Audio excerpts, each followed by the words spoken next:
शिरूर येथून आलेलो आहोत। तरी बीडीओ साहेबांना अर्ज देण्यासाठी आम्ही पंचायत समिती उमरी येथे आलेलो आहोत। आमच्या गावामध्ये घरकुलाच्या यादीमध्ये प्रचंड प्रमाणात घोळ झालेला आहे। प्रतीक्षा यादी तोडून 27 नंबरच्या घरकुलाच्या लाभार्थ्याला सोडून देऊन सदरील घरकुल हे 175 वाल्या इसमाला देण्यात आलेले आहे। त्याच्यामध्ये तोंडे पाहून घरकुलाच्या यादीमध्ये वैयक्तिक लोकांना वगळून दुसऱ्या लोकांना घरकुल देण्यात आलेले आहेत। याची चौकशी करण्यासाठी आम्ही सदरील पंचायत समिती येथे बीडीओ कार्यालयामध्ये येऊन अर्ज दिला असता इथं उडीच्या उत्तरे आम्हाला देण्यात येत आहेत। सदरील तुम्हाला बघा, तुम्हाला जे होईल ते करून घ्या या प्रकारची उत्तरे आम्हाला इथं आलेले आहेत।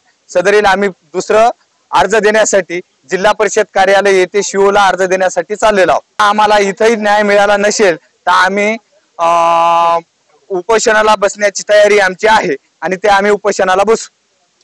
साईनाथ गणेशराव गाडे, घराच्या यादीमुळे म्हणजे माझा यादी नंबर 147 होता आणि 225च्या यादी नंबरला घरकुल मिळाले, आम्हाला नाही।